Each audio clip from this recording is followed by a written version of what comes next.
നമുക്ക് Nutella cake ചെയ്യാം. അതിന് വേണ്ടിയിട്ട് 7 ഇഞ്ചിൻ്റെ ടിന്നാണ് ബട്ടർ പേപ്പറൊക്കെ ഇട്ട് മാറ്റി വെച്ചിരിക്കുന്നത്. 8 ഇഞ്ചിലും ചെയ്യാം കേട്ടോ. കുറച്ചൊരു ഹൈറ്റ് ഇരുന്നോട്ടെ എന്ന് വിചാരിച്ചിട്ട് 7 ഇഞ്ച് എടുത്തതാണേ. അപ്പോൾ ന്യൂട്ടല്ല നമ്മൾ വാങ്ങിച്ചിട്ടുണ്ട്. ഒരു 370 ഗ്രാം എങ്ങാണ്ടാണ് കേട്ടോ അത്. അതിന് 400 രൂപയാണ് MRP വരുന്നത്. അപ്പോൾ അതും നമ്മൾ ഇത്രയൊന്നും ആവശ്യമില്ല കേട്ടോ. 1 kg കേക്കിന് ഇത്ര അധികം ആവശ്യമില്ല. പക്ഷേ എനിക്ക് കിട്ടിയത് ഇതാണ്. അപ്പോൾ അതും എടുത്ത് മാറ്റി വെച്ചു. ഇനി നമ്മൾ ചെയ്യാൻ പോകുന്നത് ബേക്കിംഗ് പൗഡറും ബേക്കിംഗ് സോഡയും ഇല്ലാത്ത റെസിപ്പിയാണേ. ഒരു പരീക്ഷണമാണ്. ഞാൻ ഫസ്റ്റ് ടൈം ചെയ്ത് നോക്കുകയാണ് കേട്ടോ. അപ്പോൾ നമ്മൾ സാധാരണ എന്താ ചെയ്യുക, മൈദ എടുത്തതിന് ശേഷം വീണ്ടും 1/4 കപ്പ് കൊക്കോ പൗഡർ അളന്നെടുക്കും. ഇത് ഞാൻ എന്ത് ചെയ്തു എന്ന് വെച്ച് കഴിഞ്ഞാൽ ആ 1 കപ്പിലേക്ക് തന്നെ 3 ടേബിൾ സ്പൂൺ കൊക്കോ പൗഡർ ഇട്ടതിന് ശേഷം ബാക്കിയുള്ള സ്ഥലത്ത് മൈദ ഫില്ല് ചെയ്തിട്ട് അരിച്ചു മാറ്റി വെച്ചു. കാരണം ഇതിൽ മറ്റേ ന്യൂട്ടല്ല കൂടെ ഒന്ന് ചേർത്താലോ എന്നുള്ളൊരു ഐഡിയ എൻ്റെ മനസ്സിൽ കിടക്കുന്നുണ്ട്. അത് അപ്പോൾ ഓവറായി പോകണ്ട കൊക്കോ പൗഡറിൻ്റെതെന്ന് വിചാരിച്ചിട്ട് 3 ടേബിൾ സ്പൂണാണ് എടുത്തിരിക്കുന്നത്. ഇനി നമ്മൾ സാധാരണ പോലെ തന്നെ 4 കോഴിമുട്ട, 1 കിലോ കേക്കിന് 4 കോഴിമുട്ട എഗ് വൈറ്റും എഗ് യോക്കും സെപ്പറേറ്റ് ചെയ്തിട്ട് എടുക്കുകയാണ്. നമ്മളുണ്ടല്ലോ ഈ ഒരു റെസിപ്പി ഈ ഒരു ന്യൂട്ടല്ല ചേർക്കുന്നില്ല എന്നുള്ളത് മാത്രമേ ഉള്ളൂ. സാധാരണ അതായത് ഡാർക്ക് സ്പഞ്ച് യൂസ് ചെയ്യേണ്ട എല്ലാ കേക്കിനും പറ്റുന്ന രീതിയിലുള്ള ഒരു സ്പഞ്ച് ബേക്കിംഗ് പൗഡറും ബേക്കിംഗ് സോഡയും ഇല്ലാതെ എങ്ങനെ പെർഫെക്റ്റായിട്ട് ചെയ്യാം എന്നുള്ളത് വീഡിയോ ഓൾറെഡി ചെയ്തിട്ടുണ്ട്. അതിൽ നിങ്ങൾക്ക് മിക്സിങ് എങ്ങനെ ചെയ്യണം, ഏത് സമയത്ത് ഇതിനകത്തേക്ക് ഇത് ചേർക്കണം, അങ്ങനെയുള്ള സകലമാന കാര്യങ്ങളും നമ്മളതിൽ പറഞ്ഞിട്ടുണ്ട്. ആ റെസിപ്പി വീഡിയോന്ന് ലിങ്ക് ഞാൻ ഡിസ്ക്രിപ്ഷൻ ബോക്സിൽ കൊടുക്കാം. അതൊന്ന് കണ്ടു നോക്കിയാൽ മനസ്സിലാവും കേട്ടോ, ഫ്ലോപ്പ് ആവാതെ ചെയ്യാൻ വേണ്ടിയിട്ട്. ഇതിപ്പോൾ ന്യൂട്ടല്ല ഞാനെടുത്ത് ഇതിലേക്ക് ചേർക്കുന്ന സമയത്ത് ഞാൻ 100 വട്ടം ആലോചിക്കുന്നുണ്ട് കേട്ടോ, ഇത് വേണോ വേണ്ടേ, നടക്കൂലേ എന്നൊക്കെ ചോദിക്കുന്നുണ്ട്. ഒരു 2 ടേബിൾ സ്പൂണോളാണ് ന്യൂട്ടല്ല ചേർക്കുന്നത്. അതിന് മുമ്പ് നമ്മൾ എന്താ ചെയ്തതെന്ന് വെച്ചാൽ സാധാരണ പോലെ എഗ് വൈറ്റ് ബീറ്റായി വരുന്ന സമയത്ത് പൊടിച്ച 1/4 കപ്പ് പഞ്ചസാര ചേർത്ത് കൊടുത്തിട്ട് അത് ബീറ്റ് ചെയ്തതിന് ശേഷം 1 ടീസ്പൂൺ വാനില എസെൻസും 1 നുള്ളും ഉപ്പും ഇട്ട് കൊടുത്തു. ഇതാണ് ഇതുവരെ ചെയ്തത്. അതിൽ വേണമെന്നുണ്ടെങ്കിൽ നിങ്ങൾക്ക് ഹേസൽനട്ടിൻ്റെ എസെൻസ് ചേർക്കാം. ഞാൻ ചേർത്തില്ല, ജസ്റ്റ് കാണിച്ചോളൂ. എന്നിട്ട് നമ്മളൊരു 2 ടേബിൾ സ്പൂൺ ന്യൂട്ടല്ല ചേർത്ത് ബീറ്റ് ചെയ്തതിന് ശേഷം എഗ് യോക്കാണ് ഇട്ട് കൊടുക്കുന്നത് കുറേശ്ശെയായിട്ട്. അതിന് ശേഷം നമ്മൾ 2 ടേബിൾ സ്പൂൺ പാലും 2 ടേബിൾ സ്പൂൺ ഓയിലുമാണ് ചേർത്തത്. ഇതില്ലേ ഈ ന്യൂട്ടല്ല ചേർത്തതും ഈ ഫ്ലഫിനെസ് ഒന്നാകെ അങ്ങ് പോയി കേട്ടോ. ഒരു ലിക്വിഡ് ഫോമിലേക്കാണ് ബാറ്റർ പോയത്. അപ്പം തന്നെ ഞാൻ വിചാരിച്ചു ഫ്ലോപ്പായി, ഇനി ഇത് കിട്ടൂല എന്നൊക്കെ വിചാരിച്ചു. എന്നിട്ട് പിന്നെ രണ്ടും കൽപ്പിച്ച് നമ്മൾ മൈദ ചേർത്ത് കൊടുക്കണം. മൈദയും കൊക്കോ പൗഡറും മിക്സ് ചെയ്ത് വെച്ചില്ലേ, അതൊന്ന് നമ്മളിതിലേക്ക് ഇട്ട് കൊടുക്കാം. ഈ നേരത്തെ തന്നെ നമ്മൾ ഓവൻ പ്രീഹീറ്റ് ചെയ്യാൻ വേണ്ടി വെച്ചിട്ടുണ്ട്. ഗ്യാസ് സ്റ്റോപ്പിലും ഈ കേക്ക് സക്സസ് ആയിട്ട് കിട്ടും. അപ്പോൾ നമ്മൾ ചെമ്പ് പാത്രം എടുത്ത് അടച്ചു വെച്ചിട്ട് ഹൈ ഫ്ലെയിമിൽ പ്രീഹീറ്റ് ചെയ്യാൻ വേണ്ടിയിട്ട് വെക്കാം. ഇനി നമ്മളുണ്ടല്ലോ ഇതിനകത്ത് ഈ ഒരു മൈദയൊക്കെ മിക്സ് ചെയ്ത് ഇങ്ങനെ വന്നതിന് ശേഷം അതൊരു കേക്കിൻ്റെ ബാറ്റർ പോലെയൊക്കെ എനിക്ക് തോന്നി. അപ്പോൾ ഒരു സമാധാനം കേട്ടോ. എന്താണെങ്കിലും വേണ്ടില്ല, ഒരു പരീക്ഷണം ചെയ്ത് നോക്കാം. എപ്പോഴും ഈ പരീക്ഷണങ്ങളൊക്കെ എനിക്ക് വരിക നല്ലോണം ഓർഡർ കിട്ടുന്ന സമയത്താണ്, നേരമില്ലാത്ത നേരത്തായിരിക്കും. അപ്പോൾ എനിക്ക് തന്നെ ഒരു വിശ്വാസമാണ് അത് സക്സസ് ആവും എന്നുള്ളത്. അല്ലാണ്ട് നമ്മൾ സമയമൊക്കെ വെറുതെ ഇരിക്കുന്ന സമയത്ത് എന്തെങ്കിലും പരീക്ഷിക്കട്ടെ എന്ന് വിചാരിച്ചിട്ട് ഞാൻ ചെയ്യുമ്പോൾ ഒക്കെ ഫ്ലോപ്പായി പോകും. നമ്മൾ ബാറ്ററൊക്കെ മിക്സ് ചെയ്തതിന് ശേഷം അത് ടിന്നിലേക്ക് ഒഴിച്ച് കുറച്ചൊന്ന് ടാപ്പ് ചെയ്തതിന് ശേഷം ഓവനിൽ വെച്ച് കൊടുത്തിട്ട് 150 ഡിഗ്രി, ആ ഒരു ചെറിയ ഓവൻ ആയതുകൊണ്ട് 150 ഡിഗ്രി സെൽഷ്യസിൽ ഒരു 35 മിനിറ്റാണ് ബേക്ക് ചെയ്തത്.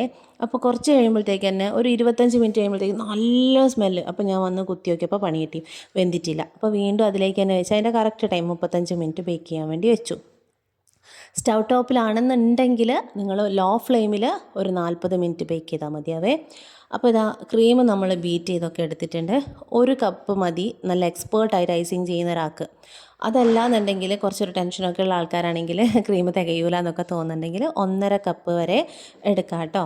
ഇനി നമ്മളത് പെർഫെക്റ്റായിട്ട് ബീറ്റ് ചെയ്തതിന് ശേഷം ഈ ഒരു ന്യൂട്ടല്ലേനകത്ത് ചില സ്ഥലത്ത് ഇങ്ങനെ ഓയിൽ ഊറി കിടക്കുന്ന പോലെ ഉണ്ട്. അത് ഒഴിവാക്കിയിട്ട് ഒരു 1.5 ടേബിൾ സ്പൂണോളം നമ്മൾ ന്യൂട്ടല്ല ചേർത്തിട്ട് ആ ഫുൾ സ്പീഡിലിട്ടിട്ടാണ് കേട്ടോ ബീറ്റ് ചെയ്തത്.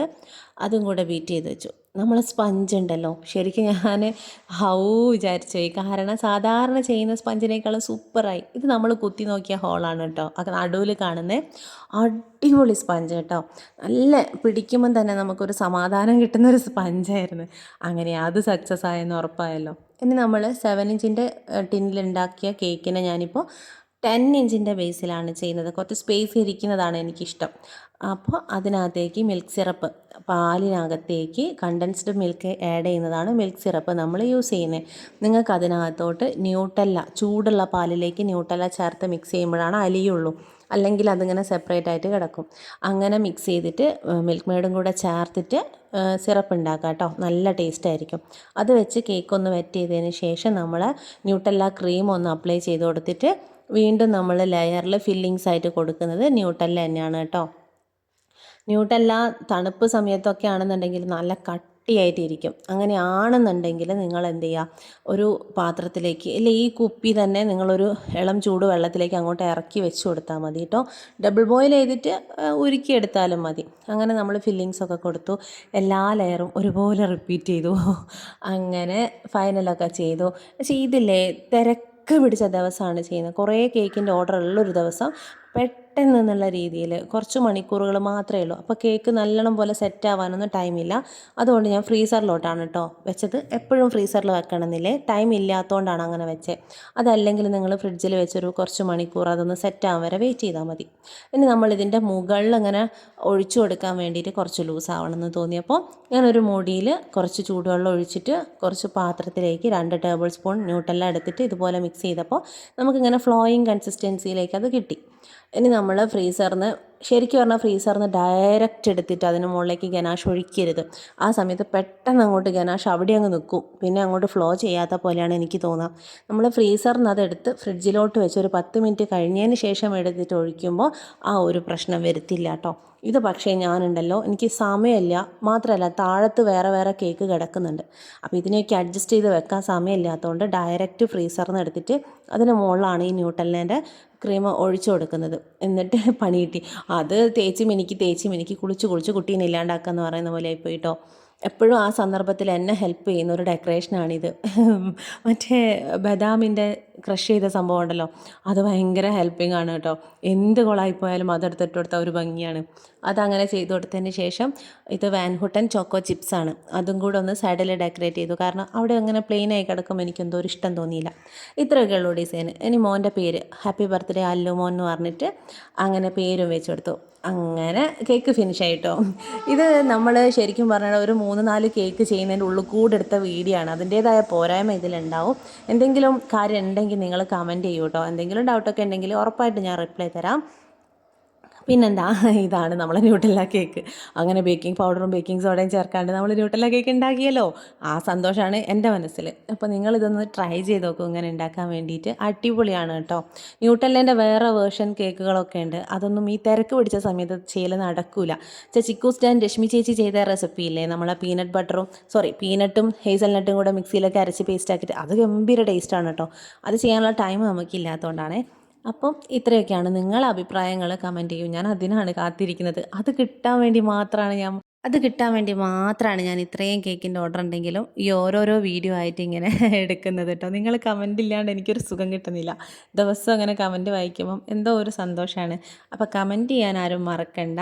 അപ്പോൾ ഈ ഒരു കേക്ക് നമുക്ക് ആ ന്യൂട്ടെല്ല എഗ്ഗിൽ ചേർത്തില്ലേ, ആ സമയത്ത് നിങ്ങൾക്ക് വേണമെന്നുണ്ടെങ്കിൽ 2 ടേബിൾ സ്പൂൺ പാല് ചേർത്തില്ലേനോ, അത് ചൂടുള്ള പാലിലേക്ക് ഈ ന്യൂട്ടെല്ല മിക്സ് ചെയ്തിട്ട് ഇളക്കി കൊടുക്കുക.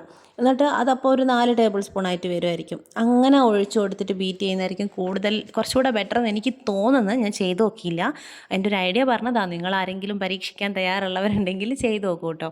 കട്ടിയുള്ള ന്യൂട്ടെല്ല കൊണ്ടുപോയിട്ട് എഗ് വൈറ്റിലേക്ക് ഇട്ടതുകൊണ്ടായിരിക്കും ആ ഫ്ലഫിനെസ് താഴ്ന്നു പോയത്. പക്ഷേ കേക്ക് സംഭവം സെറ്റാണ് കേട്ടോ, അതൊന്നും പേടിക്കേണ്ട. അപ്പോൾ അങ്ങനെ ലൂസാക്കിയിട്ട് ചെയ്ത് നോക്കൂ. ഞാനൊരു ഐഡിയ പറഞ്ഞു തന്നതാണ്, നിങ്ങൾ ചെയ്ത് നോക്ക്. അപ്പോൾ ഞാൻ ഇവിടെ കമൻറ്റിന് വേണ്ടിയിട്ട് കാത്തിരിക്കുന്നുണ്ട്, മറക്കല്ലേ.